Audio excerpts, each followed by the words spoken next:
My name is Vic. It's short for Victor, which no one has addressed me as since I was in grade school. I'm 53 years old, an electrical engineer for a manufacturing plant just outside Kansas City. I've been married to my wife, Elaine, for 28 years. We have 2 grown children who live away from us now.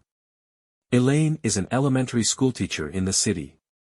Our life, while once robust, has become, I don't know, stagnant. Yeah, that's the right word. It's not going anywhere these days, and hasn't been for the past 5 years. She says she loves me, but the desire is gone.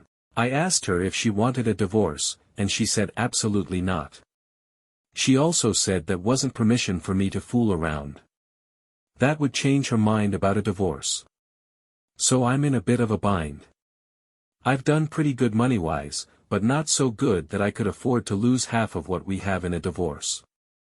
The prospect of cheating has entered my mind from time to time, but the specter of being financially ruined in a divorce has tempered those feelings a lot. I'm also fairly handsome, with a slender to athletic build and a full head of thick, salt and pepper hair. I don't doubt that I could attract someone if I were looking to step out, but I've never done anything but look. On Monday nights we have our company golf league and, after we finish, around 6 or 8 of us go to a nearby bar, Harry's, to drink, tell stories about our rounds and eat pizza. It's not a very big place, and it doesn't attract the younger crowd, which really works for me. Most of the women who stop by the bar are either with their husbands or boyfriends. There is the occasional table of 4 women, but they never appear interested in hooking up with anyone. So one night after golf we are there at Harry's and a woman walks in by herself and sits at the bar. A number of guys stop by to hit on her, but she rejects them all. She appears to be in her late 40s, a brunette with a nice figure. One by one, all the guys at our tables call it a night. Before long, I am the only one there. I decide to help the only waitress out a little by taking our empty pitchers and glasses to the bar. As I take them up, the woman at the bar smiles at me. I can't resist the urge to speak with her.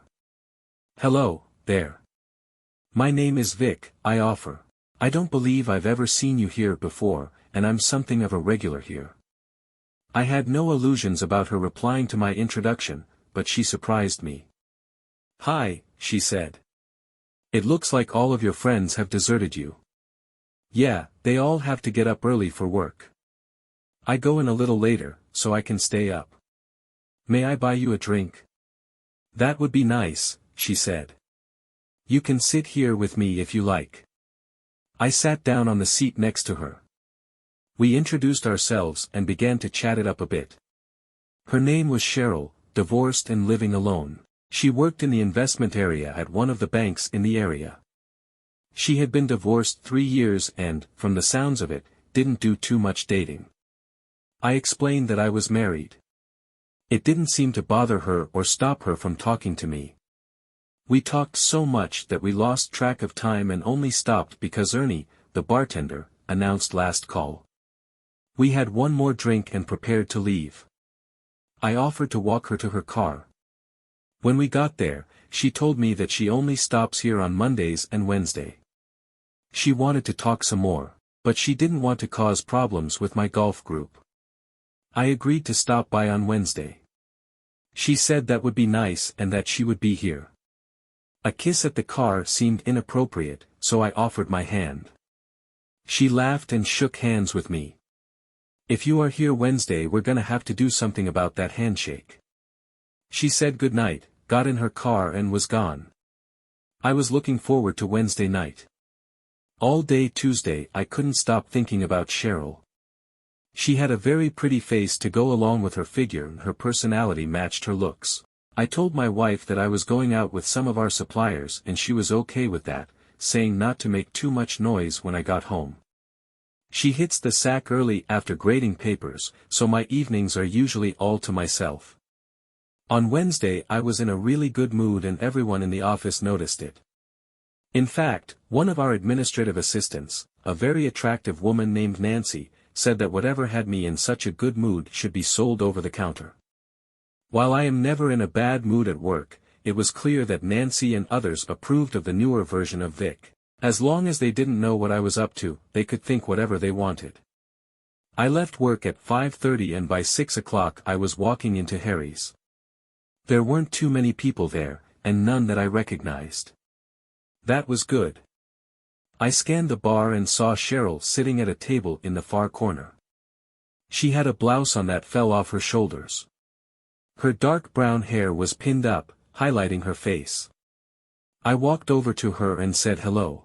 She was smiling by then, a sign that she was happy to see me. Her face had a glow about it and she was just about the sexiest thing I had seen in years. I sat down and just stared at her beautiful face. We talked about anything and everything for the next 3 hours, drinking a little and laughing a lot. Just after 9 o'clock she said that it was time for her to go. I got up with her and walked her to her car.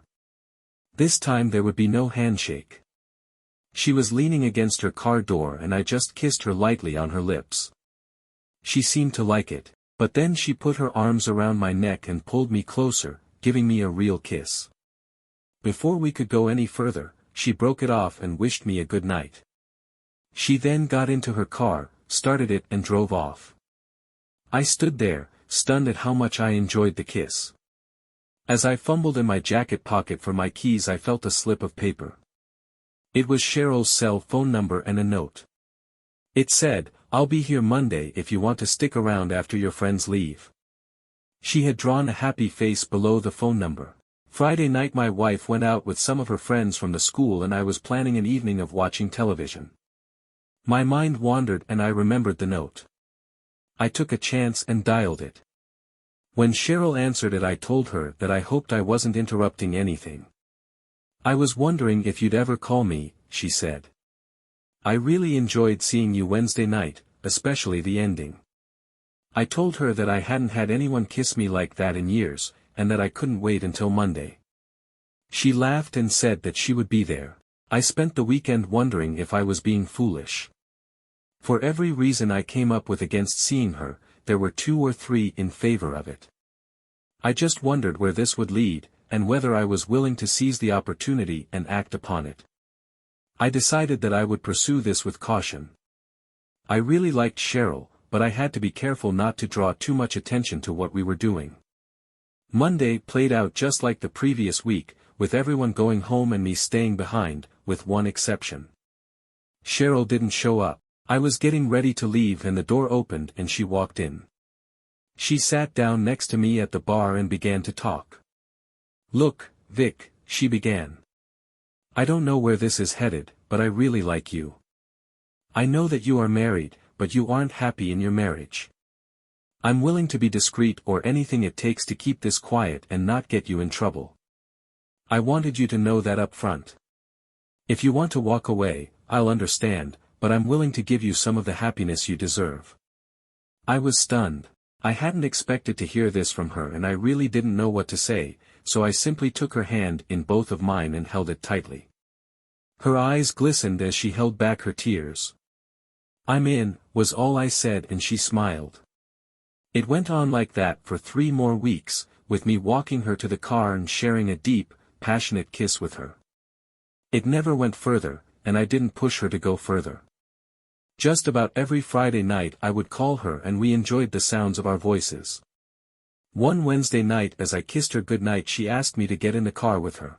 I tensed up, not quite ready. "Relax," she said. "Don't you think it's about time we went a little further?" She gave me one more kiss and then whispered, "Vic, I think I'm falling in love with you." I was speechless. I had to gather myself before I responded to her admission. What would I say? To be continued.